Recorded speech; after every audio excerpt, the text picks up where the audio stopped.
नमस्कार। First trade में आपका स्वागत है। आज एपिसोड 18 में हम एक ऐसी टेक्निकल स्ट्रक्चर को डिकोड करेंगे जो मार्केट टॉप्स आइडेंटिफाई करती है। नए ट्रेडर्स अक्सर चार्ट पर सिर्फ 2 पीक्स देखकर शॉर्ट सेलिंग की जल्दबाजी करते हैं। बिना कंफर्मेशन के लिया गया ये डिसीजन कैपिटल को ट्रैप कर लेता है, क्योंकि हर 2 पीक्स एक वैलिड रिवर्सल सिग्नल नहीं होते। अगर आपको हमारी चार्ट पैटर्न सीरीज यूजफुल लग रही है तो फर्स्ट ट्रेड को सब्सक्राइब करें। आज का हमारा टॉपिक है Adam and ewe double top.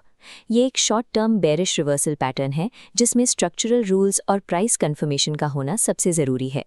Trading में एज तभी मिलती है जब आप रैंडम पीक्स को छोड़कर स्ट्रिक्ट स्ट्रक्चरल कंफर्मेशन क्राइटेरिया पर भरोसा करते हैं।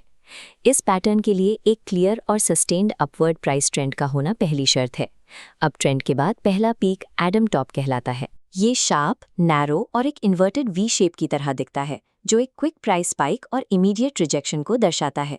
एडम टॉप से नीचे गिरने के बाद जो लोएस्ट पॉइंट बनता है, वहां से हम कॉन्फर्मेशन लाइन ड्रॉ करते हैं।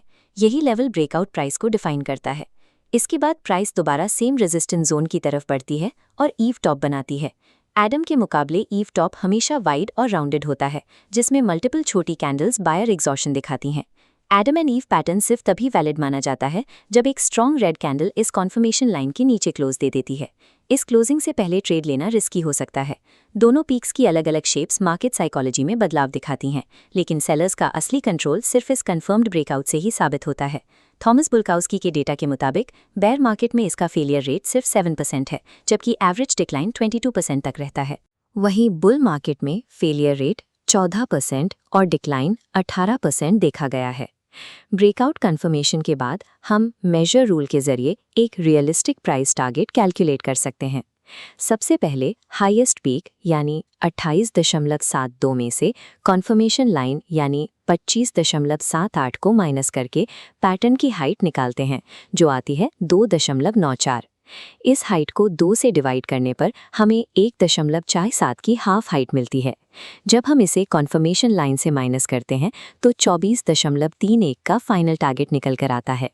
ये स्टैटिस्टिक्स और कैलकुलेशंस आपकी ट्रेडिंग प्रोबेबिलिटी बढ़ाने के एजुकेशनल टूल्स हैं, लेकिन मार्केट में कोई भी टारगेट गारंटीड नहीं होता।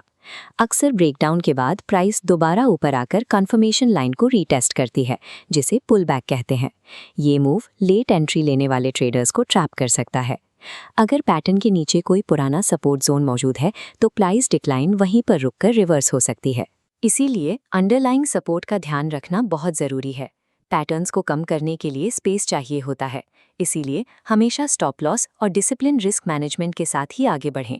इस पैटर्न का निचोड़ है पहले अप ट्रेंड, फिर शार्प एडम और राउंडेड ईव पीक्स और आखिर में कॉन्फर्मेशन लाइन के नीचे ब्रेकडाउन क्लोजिंग। फर्स्ट ट्रेड को सब्सक्राइब करें, मार्केट में अपनी प्रेपरेशन और रिस्क मैनेजमेंट को प्रायोरिटी दें।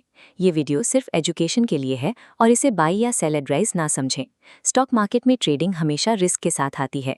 एडम एंड ईव पैटर्न की मास्टरी आपको मार्केट ट्रैप्स और पुलबैक्स के बीच एक डिसिप्लिन्ड और डेटा बैक्ड प्लान एग्जीक्यूट करने का कॉन्फिडेंस देती है।